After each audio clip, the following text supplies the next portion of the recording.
बीडमधील एका तरुणाला हालहाल करून त्याची हत्या केल्याची घटना घडली. ज्या पद्धतीने मस्साजोगचे सरपंच संतोष देशमुख यांना मारलं गेलं तसाच काहीसा हा प्रकार घडलाय. त्या तरुणाच्या शरीरावर सर्वत्र काळे निळे डाग पडलेले होते. आष्टी तालुक्यातील पिंपरी घुमरी येथे आकाश बनसोडे या तरुणाला वायर आणि दोरीनं बेदम मारहाण करत त्याचा खून करण्यात आलाय.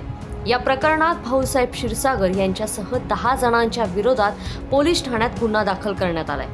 आष्टी तालुक्यातील पिंपरी घुमरी येथील एका कुटुंबाकडे मागील 3 वर्षांपासून जालना जिल्ह्यातील बोरगाव येथील 23 वर्षीय विकास बनसोडे हा ट्रक चालक म्हणून काम करत होता.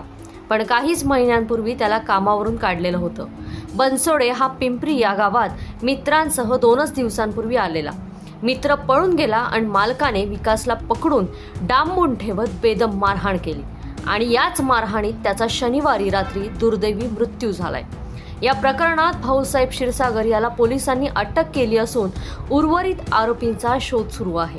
विकास याचे मुलीशी प्रेमसंबंध असल्याचा संशय आल्याने भाऊसाहेब आणि त्याच्या इतर 10 साथीदारांनी विकास याला दोरीनं आणि वायरनं बेदम मारहाण केली.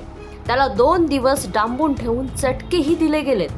यात विकासचा दुर्दैवी मृत्यू झाला असून या प्रकरणी आता ॲट्रॉसिटी ॲक्ट अंतर्गत गुन्हा दाखल झाला आहे. या प्रकरणाचा अधिक तपास उपविभागीय पोलीस अधिकारी हानपुडे पाटील करतायत. बीडमधून रोजच नवनव्या घटना समोर येत आहेत. राजकारणासाठी आणि नेत्यांसाठी प्रसिद्ध असलेला हा जिल्हा आता मारहाण, खून, जातीय संघर्षासाठी ओळखला जातोय. त्यात आता पुन्हा हे एक नवीन प्रकरण समोर आल्याने त्याची चर्चा चांगलीच रंगली आहे. अंजली दमानिया यांनी ट्विट करून या प्रकरणावर संताप व्यक्त केलाय. lokmat.com साठी ब्युरो रिपोर्ट, मुंबई.